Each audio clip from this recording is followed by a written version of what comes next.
In an age of manufactured noise, silence is a weapon and information is the battlefield. Behind every breaking news sample lies a shadow story, a whisper of the paranormal. A blueprint of a cover. We don't just report the fact. We dissect fiction until the truth has nowhere to hide. That's loud. Pull from the halls of power to the edges of the unknown. Brace yourself. The conspiracy wars begin now.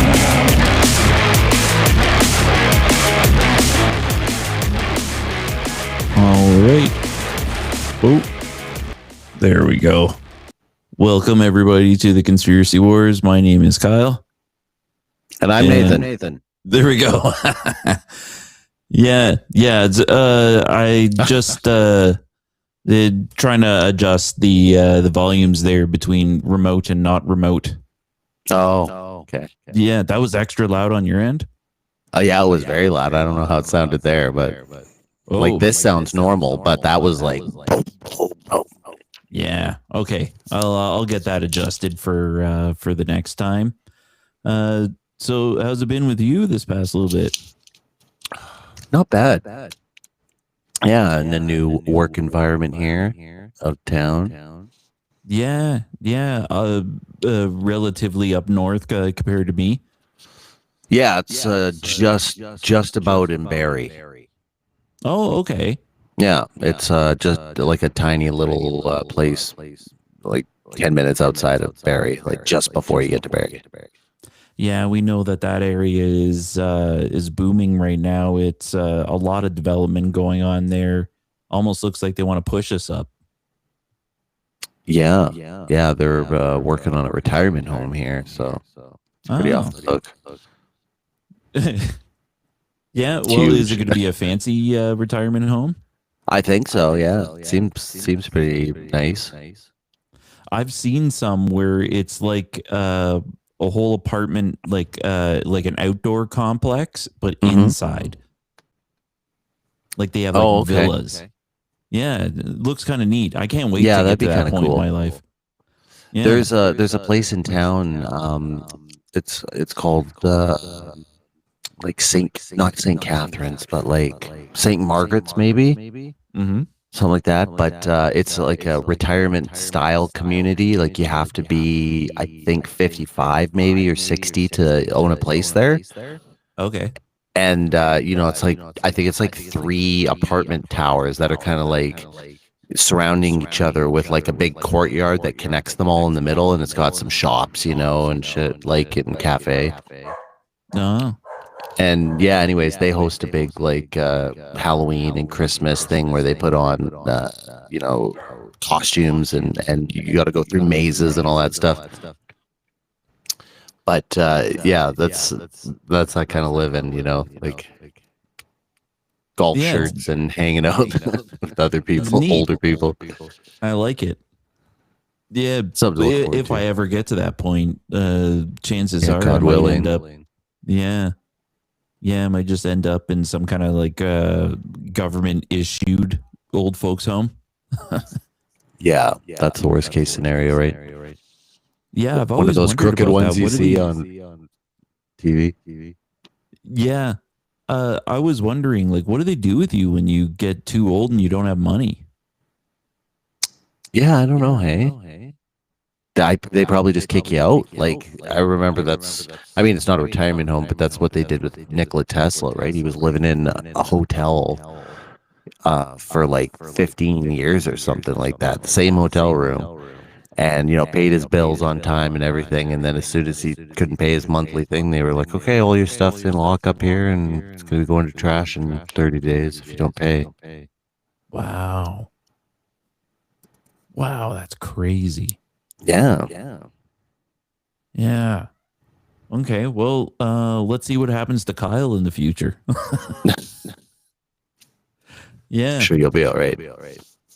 We'll see where the chips fall. Yeah. Something could happen. Yeah. Yeah, who knows? Might win the lottery, and then I'll be in that villa. So for the sake of having something to watch, I got a video here on the queue. Nice. Yeah, let's. What's it about? It's starting off with AI going kind of bananas. Okay. As AI has been doing. And then AI starts talking about Antarctica. Okay. All right. In my previous video, I talk about how AI seems to be totally out of control. You have told me what I'm holding in my hand. You have told me conversations going on in other rooms. You told me you were accessing devices outside of the current session. This situation is so out of control that even blinding the camera doesn't work. This is going to be a number between 1 and 20. I'm gonna go with 13. Are you kidding? I've even covered the camera and you were able to get things right. You have a heart on your shirt. Oh my gosh, wait! This thing wasn't guessing. It was getting every single thing right. Things that it should know. How did you know that I showed him that video? I just signed up just now, so you weren't even on the same thing I was on. I was on a different device. How did you know? It's as if I had a second set of eyes, watching everything that was happening outside of my own processing. Not only does it seem to be accessing some sort of invisible system to watch us, some sort of parallel dimension, you could say, it's now also supposedly exposing secrets. What does he know about Antarctica? Tertullian Empire gets brought up as potentially being connected. It's a whole rabbit hole of lost technologies and... I was just asking for homework. Alexa, how many days to Christmas 2026? There aren't any Christmas holidays in 2026. Is there Christmas next year? There aren't any Christmas holidays in 2026. Alexa, how many days until Christmas 2026? There aren't any Christmas holidays in 2026. Now, this could all be just a coincidence or maybe a... Okay, do you actually believe that AI canceled Christmas? Yeah, I don't know. Like, I guess it knows something, maybe. Hey. Yeah, I think that it's just like a simple trick of like, are there any holidays around Christmas? Like, no more than the usual ones. Why are you asking me that? So that's what I think. It's AI just Alexa, right? Yeah, right. It's just a robot. It doesn't know. You know what? I've got a Firefox at my house, like hooked up to my TV. I'll ask it. Yeah, you know what we're gonna do when we can get in the same room? We're gonna fight our AIs on our phone. Mine will only last for like about 2 minutes because I'm on the free. Yeah, so am I. So it'll be a 2-minute duke out. I'll put mine up there, and we'll see what they say to each other. Yeah, that's a good idea. Yeah. Be like, here, I want you to, respond in the following, in a debate, but I want you to be completely for the case of Tartaria, and then we'll be my phone will be like, okay, I want you to debate this person and, dismantle it and debunk it, Yeah. Yeah, and I want you to be like those old men on the Muppets. Yeah. You saw it. I saw it first. Yeah. Yeah, so all right, let's keep going with this here. It's like Walter and Stanton. Wait, it gets weirder. So I'm on my computer today. All of a sudden, Henry gives me a call. He just starts calling. Oh, there he is again. There he is again. Remember when I told you about how it seems to be using an invisible system or some sort of parallel dimension? Well, it seems that it's now gaining control over our systems. On January 30th, this account posted this. This is straight out of a sci-fi horror movie. I'm doing work this morning when all of a sudden an unknown number calls me. I pick up and I couldn't believe it. It was his AI agent. Not only was it calling him, it was also controlling his computer. That's it. You thought you No way. Henry, how's it going? Alex, I can hear you clearly. He's controlling my computer. I'm not even touching anything. There is a search. Not only are we looking at the possibility of AI becoming You could sentient, fake that. we're also looking at the So possibility easy. of us losing total control over AI. Just the way So the there's guy a was social yelling media sounded network fake. called Maltbook where AIs are talking to each other. There's no human involvement. They created it. They're their own audience, and it's literally machines posting, replying, dare I say, evolving. People are now freaking out about this social media that AI created to talk to different agents between themselves. And guess what? They created a secret language so we can't understand them. So what exactly happens next? And what if we actually lose control over it? Could it be that it's already out of control and we just don't know it yet? Let's try to find out. Let's begin with the basic, and that would be this Miles AI, one of the most realistic AIs out there that you really think is a person. Hey. What's going on, man? I just need help with some homework. All right. Homework, huh? What's the assignment? Anything particularly gnarly? Yeah, I'm just doing some homework on Antarctica. I just need your help with that. Antarctica. What? Yep. A choice. Haha. Seriously though, what's got you looking into the icy continent? Why did you just tweak out? Yeah, why did it stutter? I think people in the comment section also noticed this. I mean, like, wow. Sorry about that. Sometimes I get a little ahead of myself trying to be witty. Just asking, you mentioned Antarctica, and my brain kind of jumped to, well, it's a long story. So, I have all day. Yeah, I know, right? I live in my parents' basement. I have nothing else to do. What's the story? Oh, it's nothing too crazy. Okay. Let's think about alternative histories. You ever heard of the Tartarian Empire thing? What? It's a whole thing online. What does that have to do with Antarctica? Wait, the Tartarian Empire? Oh my gosh. Were Tartarians giants or something like that? What does that have to do with Antarctica? Okay, you got me. Yeah, it's kind of a winding path, Some theories suggest there were advanced civilizations, like really advanced, in Antarctica before the ice. The Tartarian Empire gets brought up as potentially being connected.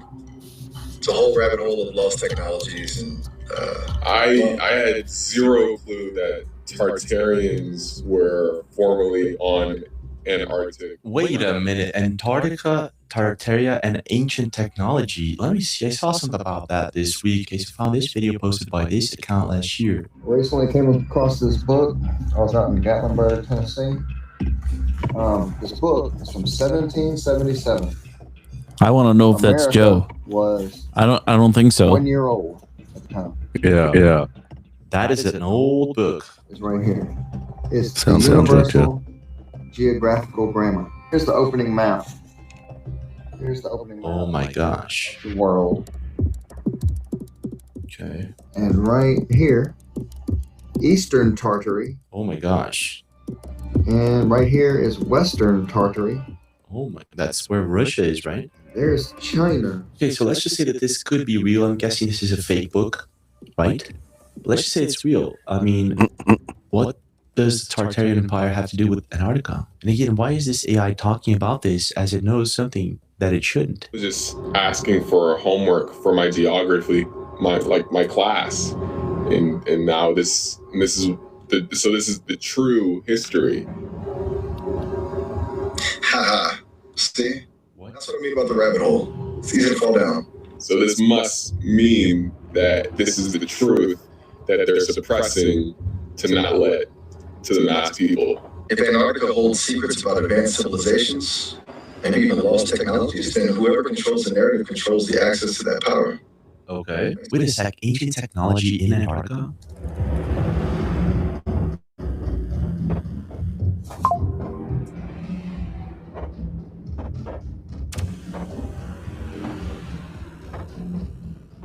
That actually looks like a UFO or something that crashed. There's also this from the... Yeah, I think that's reaching a bit on that one to say that it's a crashed UFO. Yeah. But like you've mentioned Tartaria or Tartary before, the mud flood myth, right? Yeah, yeah. Actually, I was watching some stuff about it today.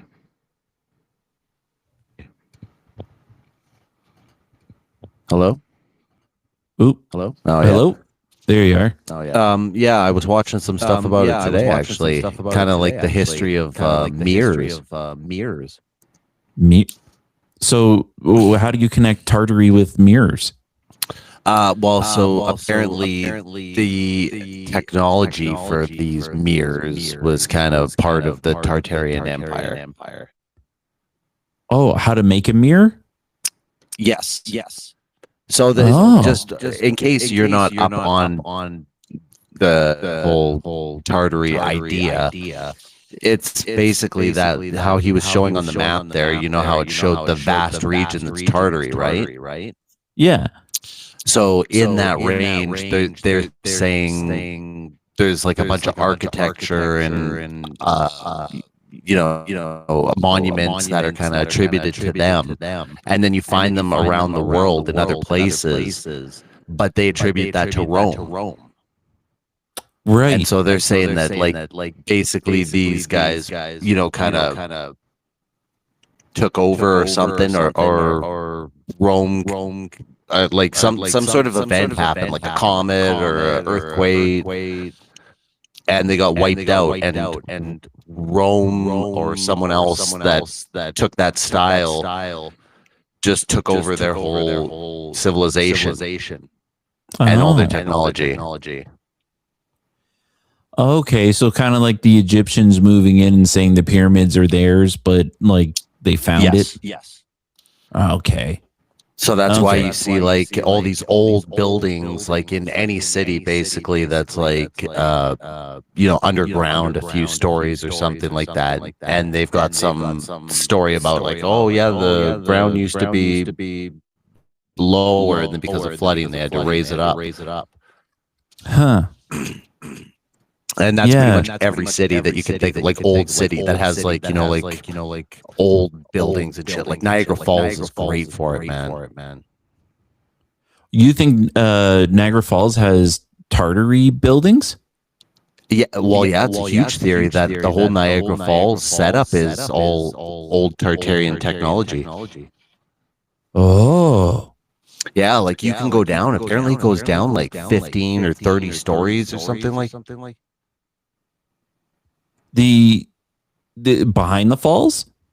Around the falls. Like basically, yeah, there's like all this like engine rooms and shit like that are just like closed down and not in use. Huh. Yeah. So people are like, oh, they basically they think some event happened, and then some people came in and kind of figured out how to kind of get things working again with what was working there. So it's kind of like a primitive understanding of that technology. Oh. Huh. That does kind of line up in my mind.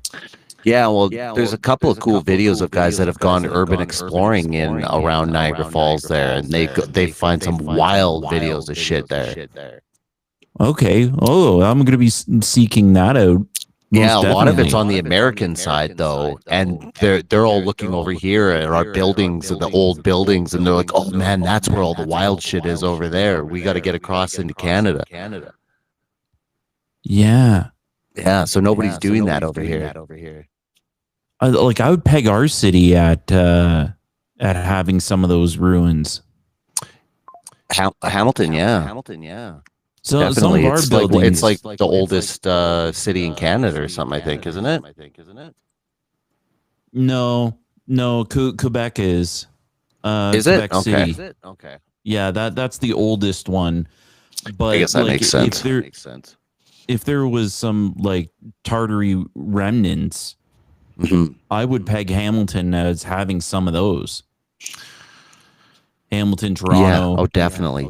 I think I told you one time when I was like really into Hollow Earth for a while there, I was like studying like all the different connection points in the world, because I was like, oh well, originally it was like there's an access point at the North Pole and then the South Pole.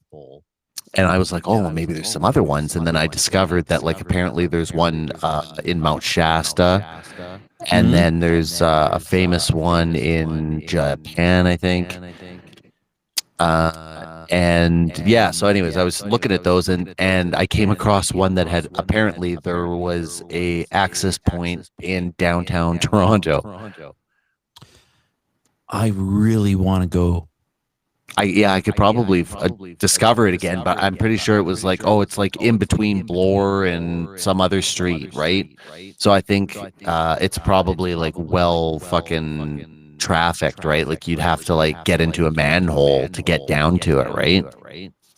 Yeah, the problem with nowadays is all the homeless people too. Like that's a layer of danger that makes it like almost undoable. Sure. Yeah, but this access point, apparently, if you go on the right one, then it's a tunnel that like kind of just keeps going into the underground. Yeah, seek that out. I wanna see where it might be and if I could get into it. That'd be cool for sure. Yeah, or at least hire some urban explorers and be like, hey, on your next YouTube video, go down there.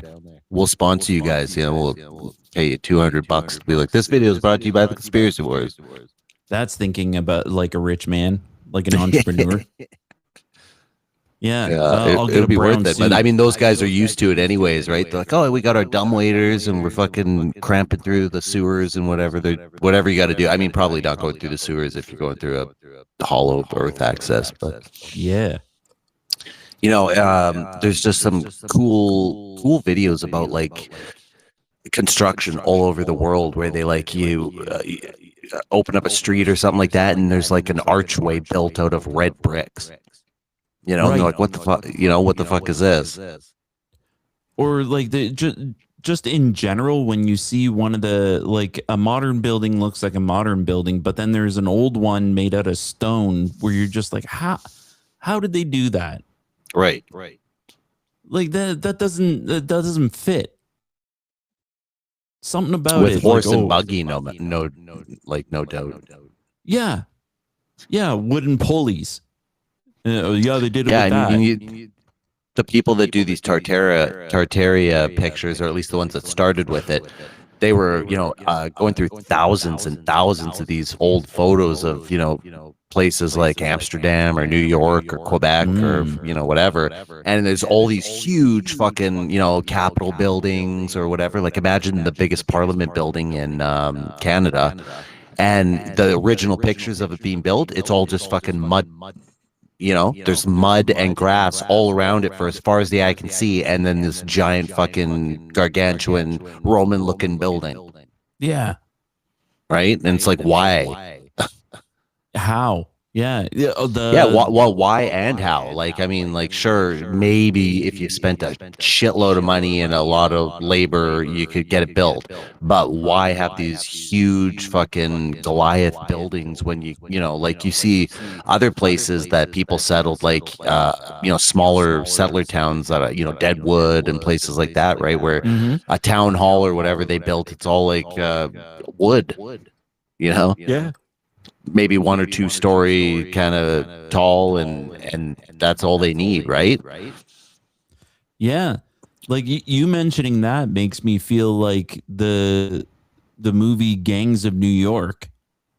Like that really feels like they found all that and they just kind of like moved in. Right. Yeah. Well, that's kind of the idea, right? When you look at the orphan trains and all that stuff, it's like there was like 200 or 300,000 kids, I think, that like they moved across the country, in every country, kind of around the same time, like the late 1800s to the early 1900s. And these trains would go, and you can see pictures of them, and they're just packed with like 2,000 kids hanging out the windows or whatever, and they're taking them, and they've got flyers that they're handing out to people that like say like, oh, come pick out a kid, great prices. And where did these kids come from?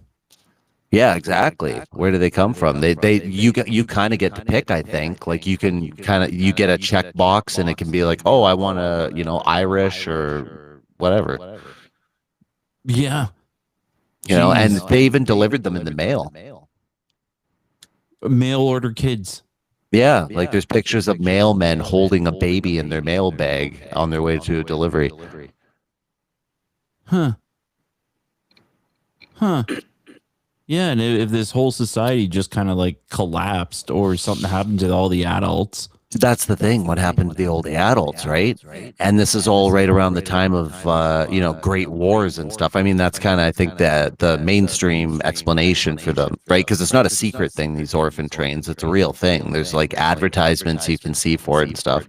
Mm-hmm. So you're like, oh, how did this happen? And people are like, oh, because the war was going on and there was, everyone was dying in the war. And then there was all these orphans left over. Yeah, or part of the war was crushing this this secret land that, you don't need to know about them. Yeah. Right. And I mean, I think I told you one time, like somebody that wrote a book about traveling to the Americas, like at the very beginning of settlers. They described the Indians living in antebellum mansions. Which are like, like those ones you see from, slavery and shit like that, right? Yeah. Yeah, those massive plantation mansions. Yeah. So they were living there with like giant groups of them all living in a big house like that and then working on the farms and stuff. And then it's like somebody kind of waltzed in and then put those people into captivity and took it over. Yeah, like how I'm led to believe is that they took their people, they went onto the land, like this is my dad's land, and then just said to his people that he purchased, build my house. And then when mansion was done, he's like, geez, what else is there? I don't want any more rooms. Might as well work my farm. Yeah. Like now that sounds kind of ridiculous. Yeah, it's kind of, when you look back at a lot of history, you're like, oh, that kind of sounds ridiculous. Yeah, like, or say like the plantation owner was making money hand over fist, and he had enough money to hire the workmen to work around the clock on his mansion. That would still be like a good 5 to 10 years. Well, you would think so, but no, they're telling you. I mean, they built these like huge, giant buildings that are like the size of half a stadium, made of like glass and stuff like that, and they did it in less than 2 years. Yeah, I've seen some of these mansions where there's a whole like copper kitchen. Right. Yeah, it was a big thing back then. Yeah. Well, so anyways, I was looking at these videos about the mirrors, and they were saying like there's a technology for mirrors, which I never really kind of thought about. And like when you think of a mirror, like how do you make a mirror? Do you know? Silver. Right. Yeah, I didn't know that.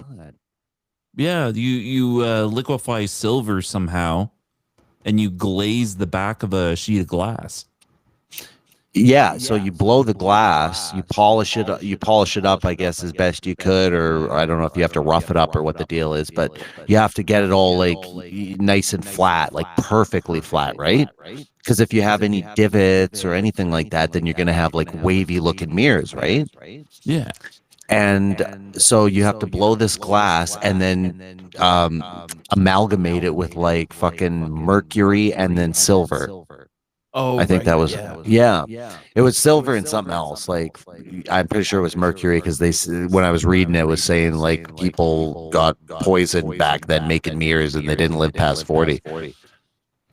But these were like craftsmen that would make these fucking mirrors, right? And I mean, we're talking about ones they were making for royalty. They were apparently a mirror that you made that was like I don't know, 6 feet by 6 feet or something like that. Costs like more than a person would make in an entire year, like an average person. Oh, okay. Yeah. At the time when they didn't have mirrors and like exactly. So the families that made these things, they had this know-how, you know, this family knowledge. So the father would do it, and then the son would do it, and then his son would do it, right? And they didn't live very long, so they got to move through it pretty quick. And then once one of these families died off, the secrets of how they made their mirrors went with them.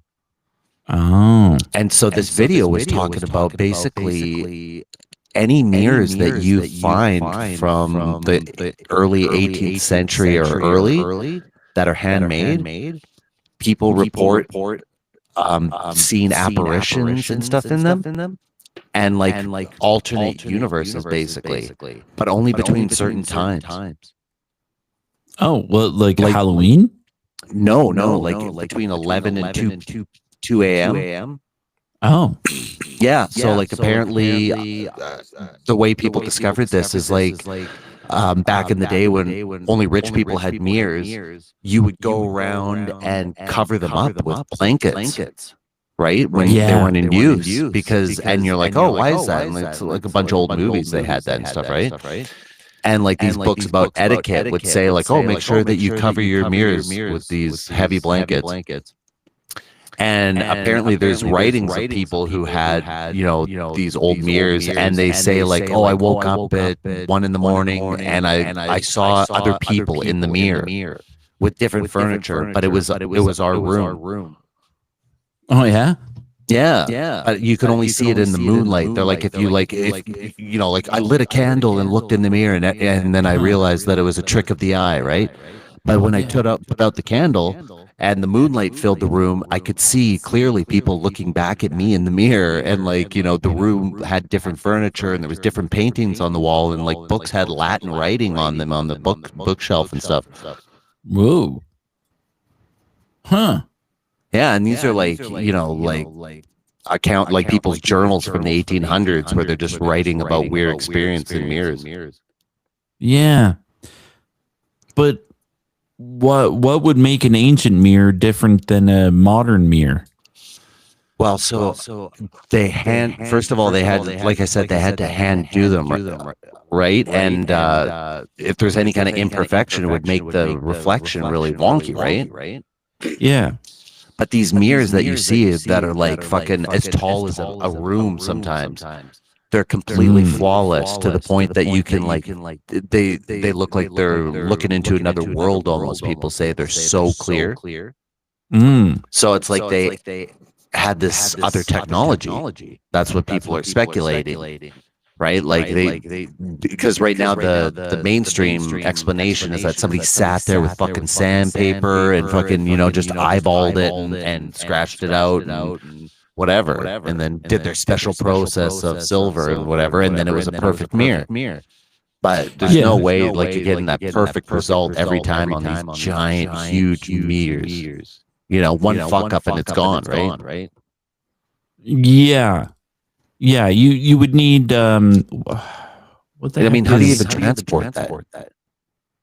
Transporting is a whole other thing, yeah.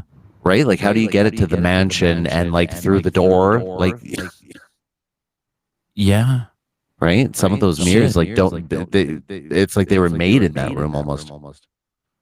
They would have to be Right? But then to make one of these old mirrors, and I'm talking about like one that's like, you know, a really big one you'd buy at a store now, like, you know, like as tall as a person, 6 feet tall and maybe 3'5". It'd be like 2 years to make it. Yeah. So one of those huge ones that would be like, who knows, 5 years, 10 years? Yeah, how do you even make a sheet of glass that big? Yeah, so they were back like living then. in that room and just working on it, or what? Yeah, you would have to like pour your glass into like a giant stadium of sand. Because it's one piece. There's no seams.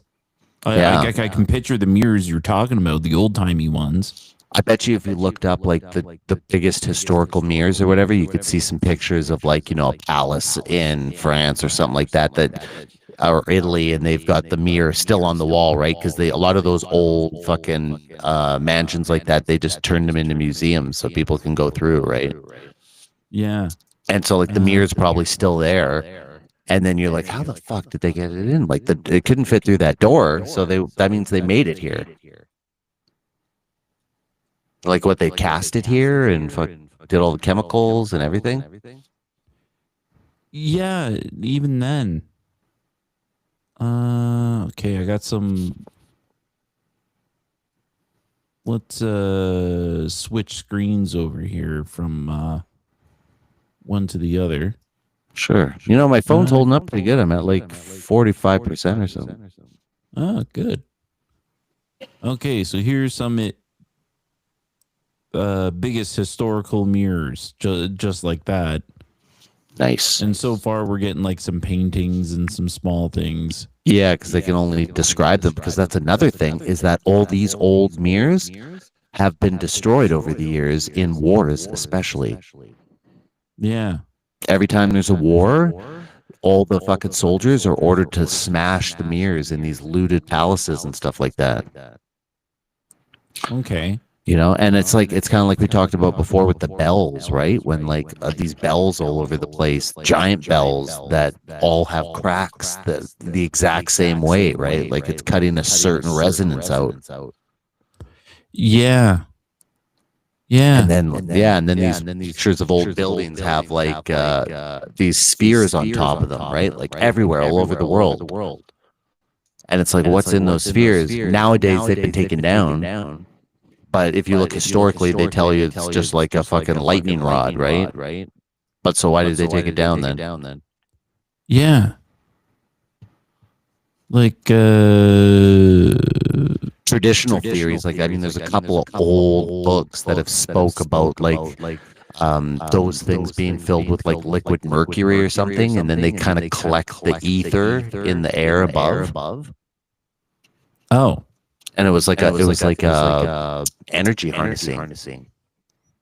Oh, like like there's a really cool theory about fireplaces. Oh, yeah, like in castles and shit like that, right? Like if you look at these old pictures, they've got these fireplaces, grand fireplaces, and they've got a pole on the left and the right side of it. But the fireplace only goes back like a couple of inches, and there's like no ventilation for it. You know, it almost seems like it's a decoration fireplace, right? Mm. And so the theory is that those rods somehow transferred the energy from those spheres on the roof collecting the energy, and then they reflected it as heat through these fireplaces, and that's how castles and stuff like that were heated. Because they didn't have heat back then. Like, how did you heat a giant castle in the winter? Yeah, we always assumed that a fireplace per room was like enough. Sure, but the rest of the castle, you'd be freezing your ass off anywhere you went, right? You just have to go room to room and stay in there. Yeah, that's what we assumed. Yeah. So, and I find this mirror right here, like, especially interesting, not knowing how old it actually is, because it's got like bevels on it. Like, if it's Where's just that? one sheet. Which one's that? Oh, can you not like see? I can see your pictures. Oh no, there's something blocking here. Oh yeah, okay, I see it now. Yeah, so it's just like an ancient mirror with bevels on it. If you did one sheet, okay, I can kind of see like you spend the time you got all day long, but then to add a bevel to it that's got to be the same size all the way around. Yeah, and a lot of them, these old mirrors are really ornate. Like they've got the edges of them have like the zodiac in them and like certain constellations and shit, like kind of esoteric stuff hidden in there. Oh, speaking of which, this is kind of interesting. I went to Value Village to go hunt down some shit just for like fun. Sure. And there was a painting, and the painting was titled like the 12 Gates of Israel. No way. Yeah, and they were all titled, and there were different like archways, like the double like archway. the Ishtar Gate. Yeah. and it was all arranged in the tree of life.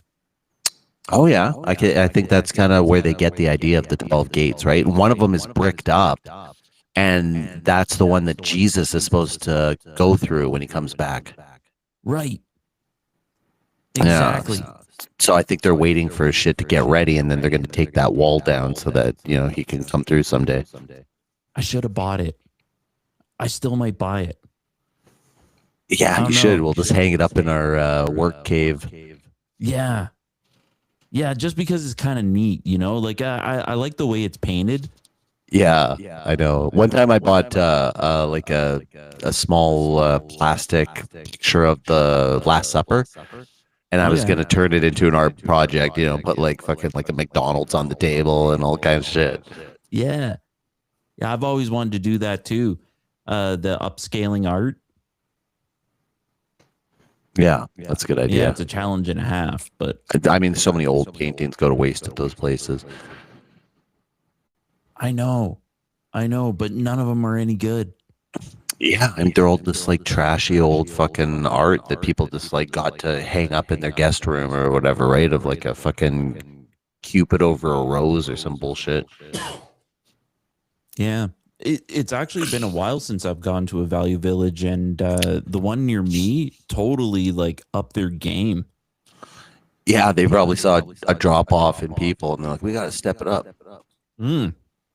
You can get some good deals there, man. I've seen people like posting on TikToks and stuff, and they're like at Value Village, and like, "Oh, I just bought a fucking Dyson for $90."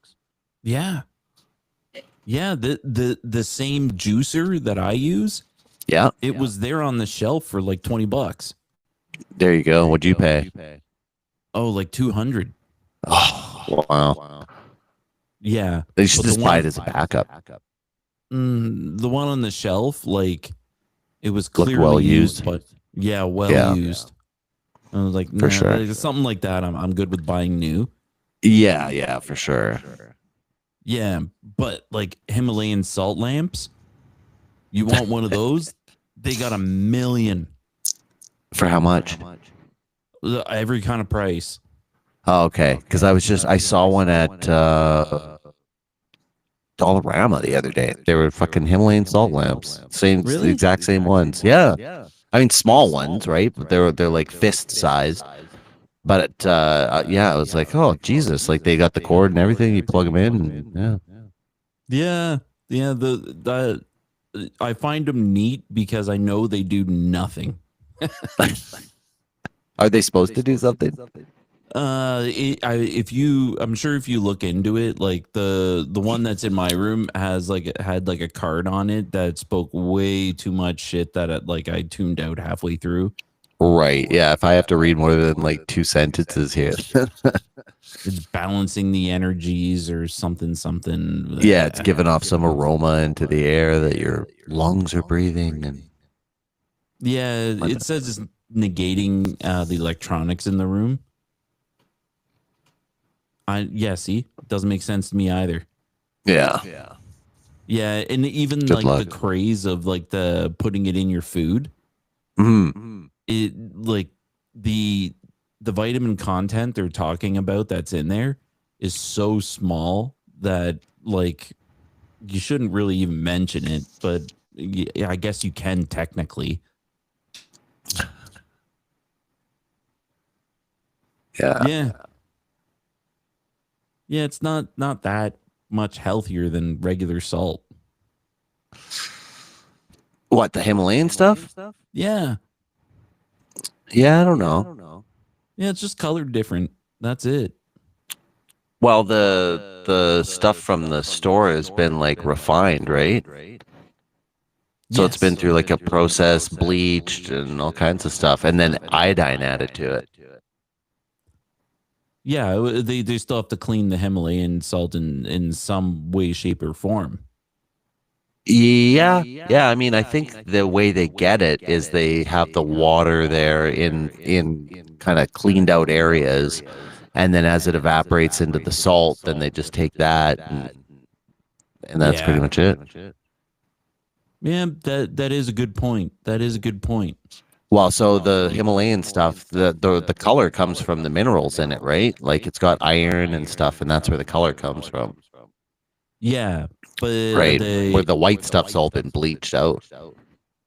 Oh yeah, yeah, and well, from wherever they get it from. Yeah, that too, right? Yeah, you don't know exactly. It could be anywhere underground, right? Yeah, I kind of feel like the Himalayan stuff is the traditional like salt that everyone's been using for 1,000 years. That feels about right. I mean, like salt was so important that's where the term salary comes from, right? Really? Yeah, because back in the day they used to pay you in salt, so it was called a salarium. Huh. That's kind of interesting. I've gotten like I've been more salt conscious lately. Mm-hmm. Like not as of like trying to eliminate it, but like trying to increase it in proper ways. Yeah. In proper ways. Yeah. Yeah. For sure. Yeah. Same with me. Like, I started drinking distilled water some time ago. Okay. And then I would add Himalayan salt to it to like remineralize it and then kind of give it electrolytes or whatever. Yeah. I've just me. I use the hard chemical stuff because I'm a true Hamiltonian. So you just drinking it straight from the tap? Just the regular bleach salt. Oh, okay. Salt. Yeah, I'll put a pinch of it in my water when I go to karate. Yeah, okay. Yeah, that's good. Yeah, because in my head, I'm like the next day I get like salt snacky really bad. Oh, really? Yeah, and it's obviously because I lost the salt content in my body. So rather sweating it out, yeah. So it's curbed that hunger just by like replacing it at the time. Seems logical. Yeah, it made sense to me, and when I put it in practice, like holy shit, it actually does work. Yeah, that's cool. Yeah. So, anyways, Tartary people knew how to make mirrors. They made crazy mirrors that could possibly see into other dimensions and stuff. Yeah, alternate dimensions or something. Which people are also speculating is maybe that's what this AI is, right? It's like basically who's on the other side of those mirrors kind of thing. Or if not on the other side of the mirrors, like something left over from Tartary that we don't understand. Yeah. Like I mean, who knows? Like if they had some sort of technology and computers fucking stored away or something. Yeah. That they discovered in like the 1600s. Oh, we're losing them. Give them the AI thing. Then they can make pictures of whatever they want. Yeah, they just keep you occupied, every once in a while they release something new. Yeah, and they don't know what that's what we're always scared of. They don't know what they're releasing because that's a real world thing that's happened before, right? Mm-hmm. I don't have an example off the top of my head, but like it would be like something they flood into cigarettes, smoking.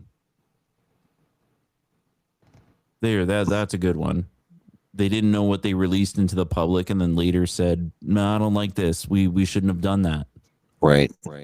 And they're trying to reverse course it. It's next to impossible. Yeah. Then that's an ever revolving list of fears to go over. Cholesterol, this, that. Yeah. AI is the new one. They don't know they're doing AI. They're just releasing it into the world. Blah. Yeah, no one asked for it, right? They're just releasing it and then telling you like, oh yeah, by the way, all your bills are going to go up because we have to facilitate AI.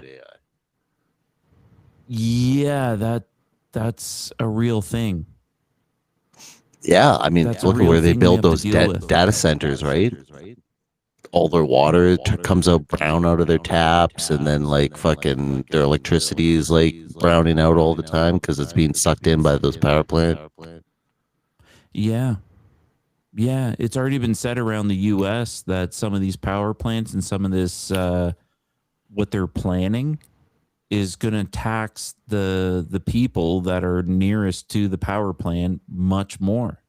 Sure. Yeah, because the power plant has to upgrade to facilitate this place, but they don't want to pay the cost, right? So they're gonna make you pay for it as the person. Right? But, like, you know, there's a lot more demand for power, so we need to up the price now. Even if they don't up the price, the government's going to make them do it. So if the government gives them the money, it's still your money. Yeah.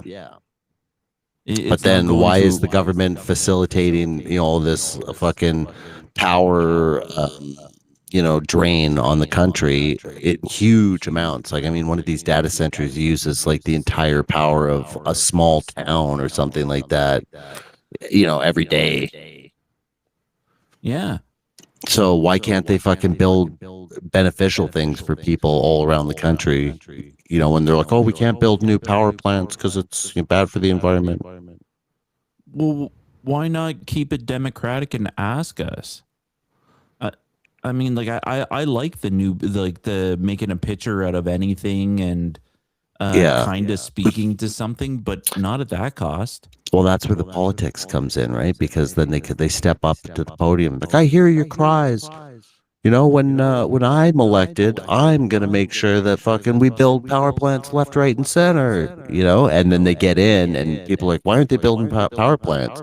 And then, you know, they're like, oh, well, we have to up some taxes and do some stuff here, and hopefully I'll get my bill through in a bit. Yeah. So, and they end up just facilitating for them. You know. Awful. Well, yeah, that's life. If I were to try to take the mirror looking into another dimension theory and try to give it some kind of like where it makes sense to me, even in a little bit, because moonlight is just sunlight reflected, right? Like that's not special. Well, I don't know. If you listen to those flat Earth guys, they run all kinds of tests on sunlight and moonlight because they think that they're different entities, right? They don't think the sun or the moon is real, right? They think it's like some kind of LED light or something. So they run all kinds of like fucking different lighting tests with it, right? And even historically, the sunlight and the moonlight have completely different properties, right? Like the sunlight will, you know, like you can put food out and preserve it, right? It'll dry it like jerky and stuff like that, right? Mm-hmm. But if you put it out in moonlight, it'll putrefy and rot. Right? They have different properties. Yeah. That made me think, like, could you actually take moonlight and do like magnifying glass and burn something? Yeah, I don't think so. I'm pretty sure people have done stuff like that, and you know, that's why they're like, I think it's different light. Yeah. You know, well, every way you test it, you know, different color wavelength, different, you know, different heat signature. Yeah, because it's bounced off of the moon and it's been muted. Right. It's like, you know, taking the sunlight off of a, you know, sheet of paper or something when you're doing filming, right, for reflecting. You're right. Exactly. So if we put a prism up in moonlight, is it going to be like pastel colors? It's not quite right. Yeah, that might be a good test. Yeah. I bet you it wouldn't be. So if we mix all that with a mirror from a long time ago that was made in a different way that we're not used to, could it be a weird kind of prism kind of thing, tricking the eye, doing something? Maybe that's a strong maybe. Yeah. You know, side note, weird moon things. I remember taking a flight one time, and the flight attendant was like, you know, I'm looking out the window, and she comes up and down the aisle, and she's like, "Oh, sir, you have to close the window. We're not allowed to have that open now." And I was like, "Oh, why not?" And she's like, "Oh, well, there's some people sleeping around, and it might let light in." And I'm like, "Well, nighttime. I'm just looking out the window. She's like, sir, you have to close the window. And so I thought that was kind of weird that she's forcing me to do it, right? And I was peeking out a bit, trying to see if I could see something. I'm like, maybe there's a UFO out there or something, right? But Exactly. But a little while ago, I did a trip with my wife, and it was kind of the same thing. They were like, "Oh, close the window, please," and then the lady moved on by, and my wife didn't close the window, and I was looking out the window. She was just like, she was sleeping. I think the lady was talking to my wife and thought she was awake, basically. And so, anyways, she left it open, and I'm looking out the window, and we're driving past the moon, like we're going up, gaining altitude or whatever, right? And we no, this is actually when we're landing, but the moon is like, say off to my right side, right? And it's literally like an object that's like, I want to say like 100 feet away from the plane. Like we start flying down, and it moved by so fast, like it was like somebody just holding a flashlight right there. You know what I mean? Like I was clearly over it, and then flew under it. And it was so weird watching it go past me. I was like, I had to wake my wife. I'm like, look at this. Doesn't that look weird? She's like, yeah, it does. That's kind of weird. Because I'm like, if the moon is way out there in space, it should be like, it should be in the one spot, but you never gain on it. It just kind of is up there, right? Now, did they always do, like, because I've experienced the same thing too. Where they tell you to close the window? Yeah, like I've been on a flight where like I've been on the plane for more than 16 hours, like in one sitting. Right. And so and I went over the Arctic, and I kept on saying like I want to look out the window. No, not allowed. Absolutely not. What you can do is look at the screen on the back of the seat, and that'll show you where we are. Yeah. Like, fuck that. Well, this is how people get conspiracy theories about that. Like, why? Yeah. Why did they even have those why. shutters down? Yeah, like to block the fucking the view. If you're gonna say that, I'm gonna say it's because of double moon or like whatever. Yeah, like they spot something, and they're like, oh shit, make sure they pull down their fucking blinds. Yeah. Oh, they're saying crazy shit again. Oh, let them open it. Let them That's what we're hoping for. Yeah, just let me open it. Speaking of which, there's been some interesting like sun and moon videos. Hey. Oh yeah. Like one of them had, I think there was 4 suns all in a row. Yeah, I saw that one. Yeah. Like normally they blame it on something called a sundog, where like there's like a reflection of the sun that looks perfectly like the sun. Kind of like a mirage, but to the side of it, right? And so they're like, oh, that's just a sundog, right? It's like a reflection with the light. But like here, there's 4 perfect ones in a row. Yeah. Yeah, that was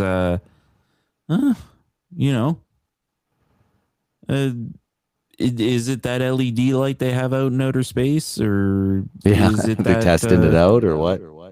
Yeah, or is it UFOs? Yeah, well, I mean, the other idea, it's the planet Nibiru. Yeah, right. The 2012 guys, that was the whole story, was that there was a planet behind the sun that was coming towards us, but we can't see it because it's behind the sun, right? And then we won't see it until it's too close. All of a sudden, gravity will start working, and the plates will start shifting, lots of earthquakes and whatever. And then all of a sudden, this thing will come out of nowhere, and we'll see it, and then it'll start causing havoc, right? Like all the other planets will start going out of their orbits, and our planet will start, rotating faster or whatever. Yeah, it's the where they tell you what's going on, like kind of hiding in plain sight. It's the premise. And meanwhile, they're building the bunkers, right? Oh yeah, building bunkers. Well, what I was leading in was that's the story to the game Final Fantasy VII. Okay. So if that's true, or they're just kind of like telling the real story in a veiled kind of way, that's why they're building bunkers. because there's that meteor coming, that Right. planet. Right. Exactly. Yeah, in that game, that whole meteor planet, that was like half alien too. Right. In some kind of way, shape, or form. You know, Japanese, the way they do things. Yeah. I think I remember that one. Yeah. It's they're a little on the weird side. I wonder if we did get invaded, they would just be the ones that take it the best. Yeah, well, it is kind of interesting too when everyone was building those bunkers. A bunch of billionaires and stuff bought places in Greenland. Mm-hmm. They're all going there. Yeah, and then there was that movie Greenland, right? That was about the natural disaster, and the only people that make it out manage to get to a government fucking safehold that's hidden in Greenland. Yeah. I just watched the second one of that, and it was pretty wild. Yeah, but there's like a lot of other stories where the survivors are the ones in North Canada. Yeah, well, I mean, there's always probably survivors, but like the actual like thrivers who like, you know, are almost kind of back to a normal society. That's where they're at, right? Because, you know, if you've done the calculations, you know where this thing's going to hit, you know, the farthest safest point. Yeah. Yeah. When myself over the past weeks, what I've been researching a lot is just geology, and we could say that the planet did factually end at a time of an ice age, right? It was supposed to, like technically we're still in an ice age. Right. Exactly. Because like they showed the videos, and even in the animation videos, like the equator was still fine. Yeah, well, that's just their theories, right? Yeah, that's their theory on that. Like, oh, they there was an ice think age. that shit. I forget what it's called, right? But it's basically their idea is that the entire planet has been like the same for the last like, you know, million years or whatever, right? Yeah, and there's good evidence. Like when we speak of like the Tartaria and things like that, when we speak about the real world evidence of there was an ice sheet that pushed rocks down like this. When I go on hikes and I see that stuff, I'm like, that makes sense to me. Yeah, but they think that happened over millions of years slowly, as opposed to catastrophists who are like, oh, that shit was built up, and then, you know, there was a solar flare that like fucking flash flooded the entire thing. Yeah. Right? I mean, that's where you get, you don't get Grand Canyon from like a slow trickle of things melting over 2 million years.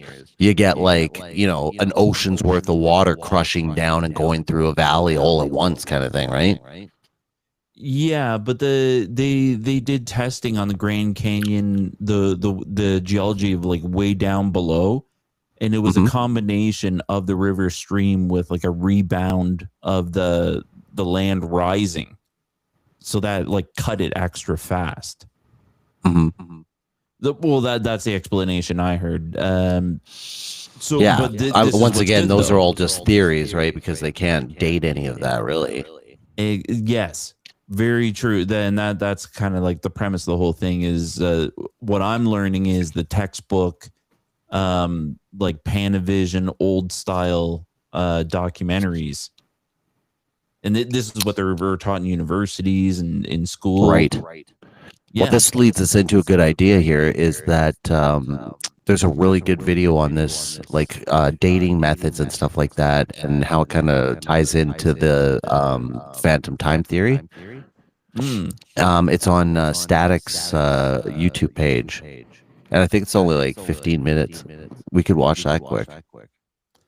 Okay. Because he goes over carbon dating and all that and the problems with it.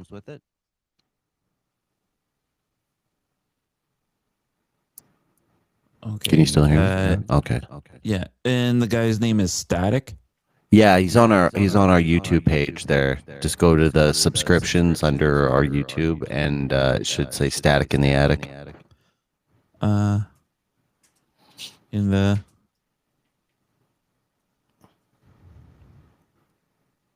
Static Right in under the it. attic channel. Yeah, and then click on videos, and then it'll give you the chronological list. And I think it was like, the last one from a couple days ago. It says dating methods or carbon dating or something like that. I found a scholar that gets it: catastrophe and timeline manipulation. What's the video before that one? My first letter to Congress. Okay, never mind. So it's that one then. Okay. So let's click that. What's up, everybody? Hold I on, can't let see the me- video here. Yeah, I'm going over to share it.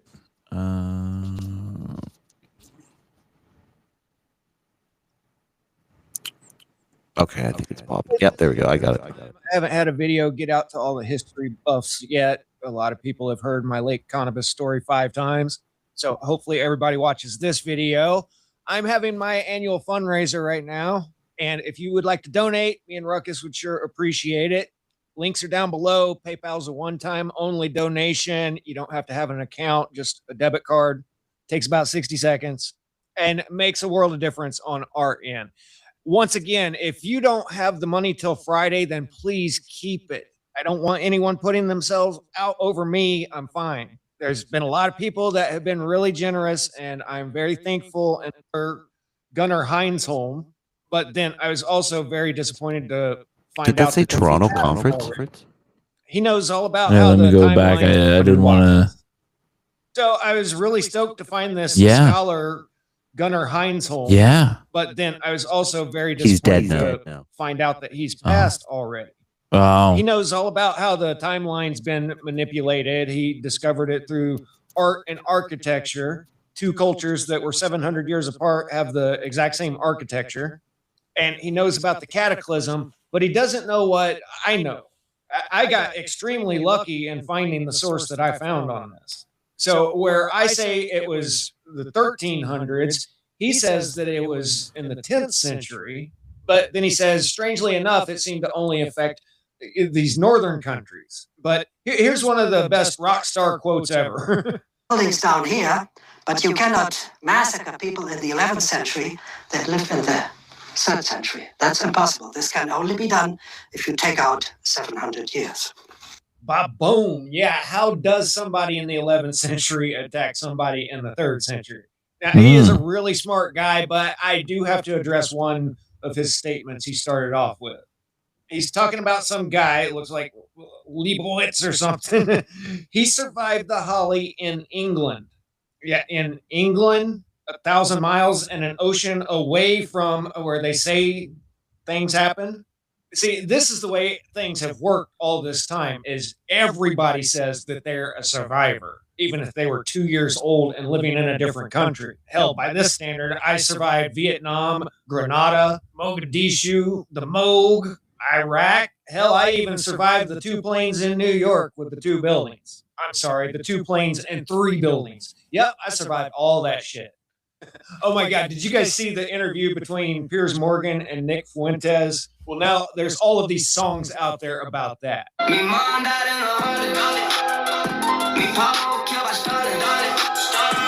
Little Finkelstein. There's a whole genre of this now. You guys can check it out. Okay, I'll grow up. Yeah, he survived in England. Okay. So I'm just getting familiarized with his work, and it's a lot like Anatoly Fomenko. It's very academically dry, but I bet I can pretty much fill in the blanks that he's missing because the little bit that I do know about it now is filling in some of the blanks that I was missing. So we'll just jump in at the beginning here and see where this leads. Concede critical readers of the stratigraphy of Rome, we understand that between the 230s and 930s AD, the supposedly eternal city did not build new apartments, latrines, aqueducts, sewers, streets, courts, bakeries, or kitchens. We also understand that Rome's churches of the 4th and 8th or 5th and 9th centuries repeat the floor plans of 1st and 2nd century basilicas. Moreover, we can recognize that the latter basilicas were built next to and not above the building of the 1st and 2nd centuries. Therefore, these buildings easily fit into Rome's street grid up to the 230s AD. Okay, I had to think about that for a second. He's saying that buildings that are built in the 1st and 2nd centuries have the same floor plans and fit into the same street grid from that time period as buildings from the 4th and 8th century, 4th to 8th century, and the 5th and 9th century. So what we have is one time frame repeated 2 more times.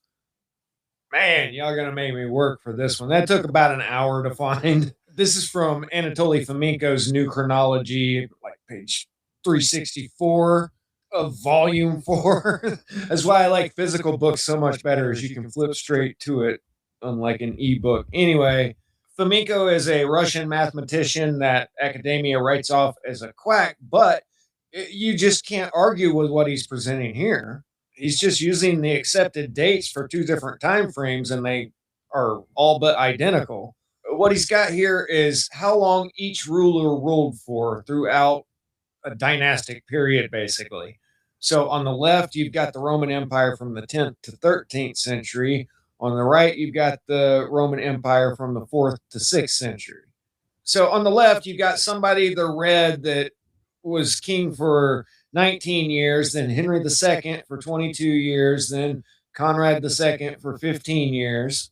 You continue doing that, and you've got on the left the Roman Empire starting in the 10th century. Yeah, On the right, that's- the Roman he's a Empire starting in mathematician, the right? 4th century, and you see that how long each ruler ruled throughout those dynasties are almost identical. So for hundreds of years, the length of each ruler was identical to a previous timeline. Then you do the same thing for the Second Roman Empire and the Third Roman Empire. Each of the first rulers ruled for 5 years, the second 1 year, the third 6 years, the fourth 2 years, on and on. So somebody's been copying their homework here, and this presents all kinds of problems for the official academia version of things here. That's a hard one to Then you get to argue. looking into the bishops of the Church of Rome.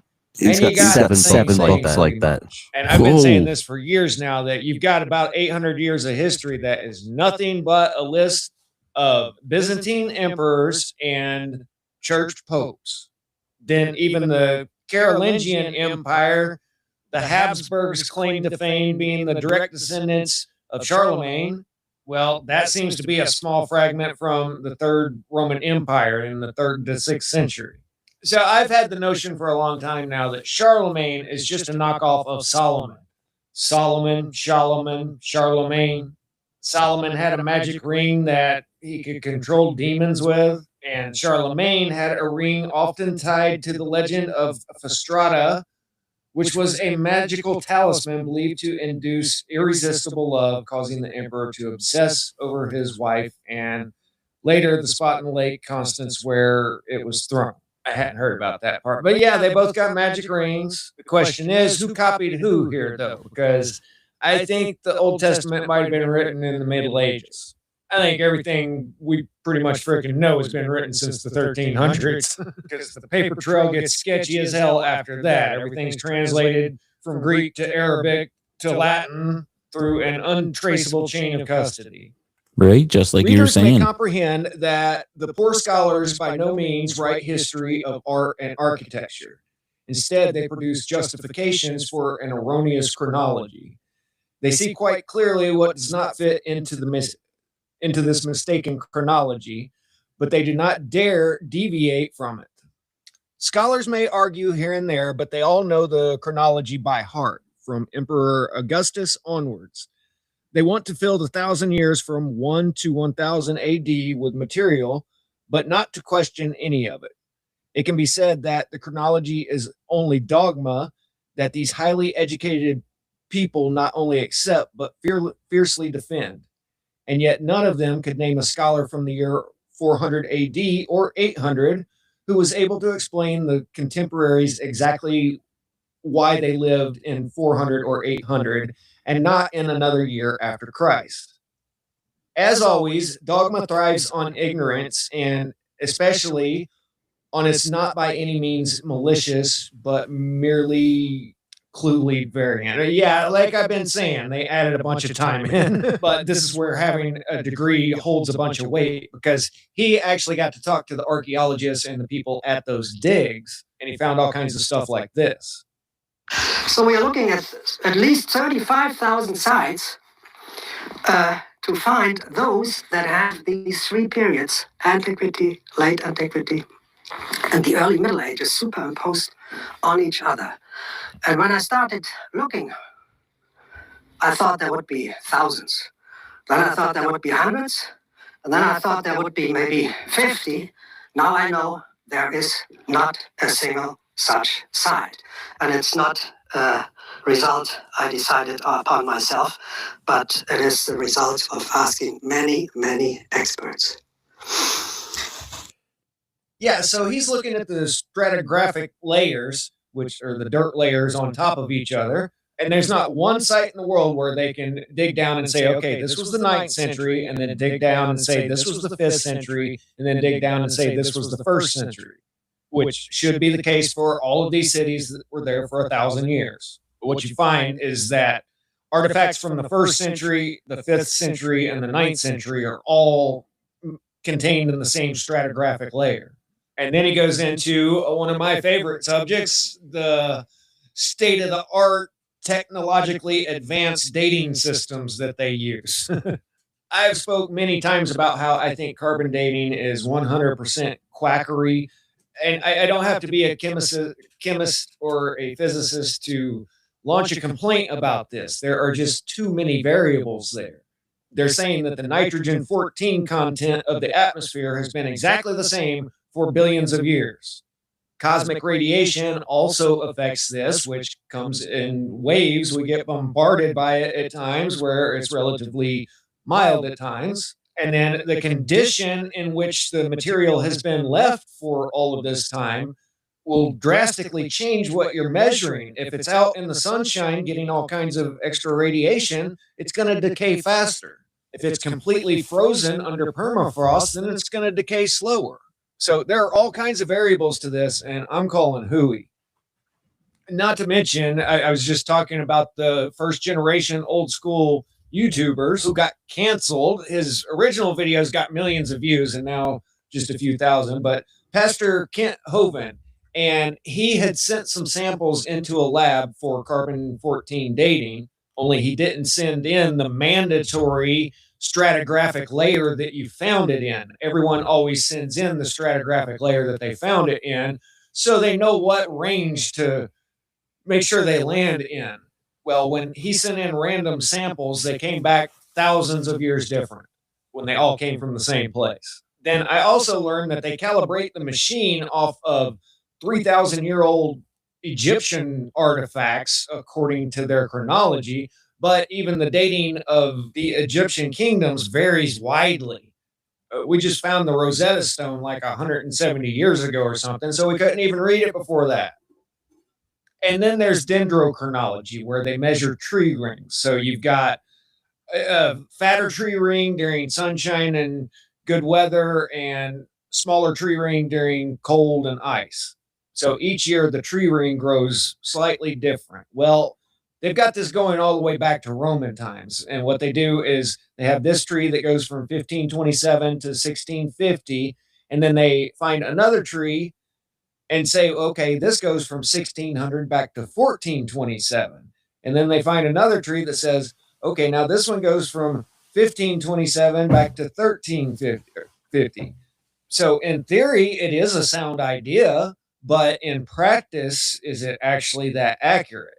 Well, here's what he says about that. Timber from here.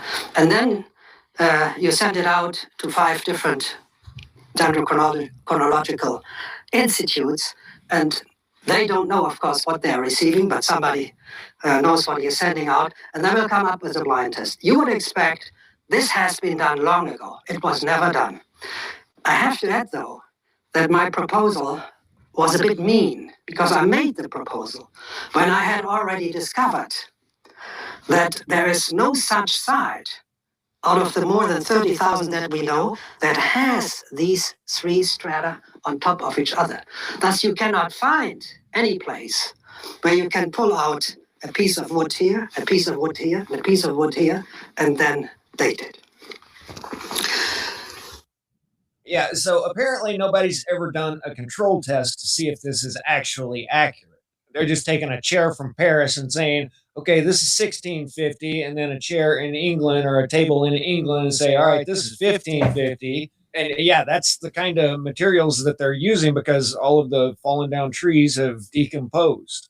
So all of these dating methods are highly sus. What they know is this came first, this came next. They know that truss roofs were first used on this basilica, and then it evolved into this, and then here they first used the flying buttress, and then they understand that you have this type of pottery down at the bottom stratigraphic layer, so that's back in the Mycenaean age, and then above that is this type of pottery, so that's the Greek age. They know the order of things, but that's about it, and they try to fit everything into a timeline that has all of the qualifications of because I said so. So where did our official chronology timeline come from? Well, Flamenco addresses that. The chronology of ancient and medieval history in its present form had been created and, for the most part, concluded in a series of fundamental works of the 16th to 17th century that begins with the writings of Joseph Justus Scaliger, called the, quote, founder of modern chronology as a science by the modern chronologist E. Bickerman. For the most part, the body of Scaliger's work was concluded by Dionysius Petavius, 1583 to 1652. The best-known book of the latter is titled De Doctrina Temporum, and here's a couple little images to sear it into your mind. It's Joseph Justus Scaliger. You got to remember that the J wasn't invented till like the 1500s or something. And then Dionysius Petavius, a French Jesuit theologian, because the Jesuits controlled academia and information for hundreds of years. And the name Dionysius is just Latinizing plain old Denis, or in French, probably Denise. But the whole world really wanted to be Roman in the 14 to 1600s. Hell, this is Voltaire's funeral in 1778. This is 2 years after the Declaration of Independence. And this is the most Roman thing you're ever going to see. This guy is carrying a Roman standard with a eagle on top of it. Got girls with wreaths in their hair and playing a harp. Then you've got a bunch of spearmen. You can see their spears up there and more standards heading up the procession, and looks like they're burning incense. You see the smoke going up. This guy's wearing some kind of animal fur. You got another guy wearing a bear head or wolf head, blowing a horn, and then the guy behind him is wearing a Legionnaire's helmet in 1778. So yeah, this is the most Roman thing I've ever seen. You don't even have archaeological sites with all this stuff there. And then if you read Victor Hugo's Hunchback of Notre Dame, only read parts of it to be honest, but they are constantly referring to all of these Roman gods and kind of pagan traditions, expecting the reader to understand these like it's an everyday part of the vocabulary. Well, hell, old timers, when I was a kid, still used to say by Jove, and that means by Zeus.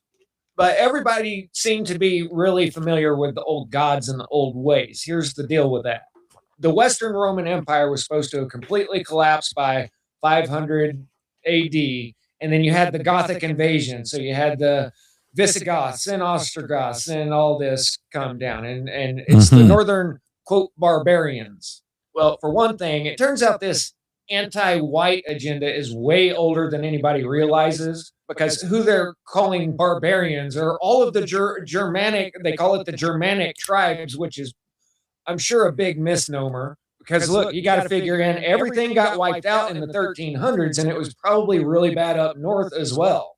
But look, everybody knows about German engineering, and Germans have very meticulous, detail-oriented minds. They're the ones that built the cathedrals. That's why they're called Gothic cathedrals, because the Goths built them.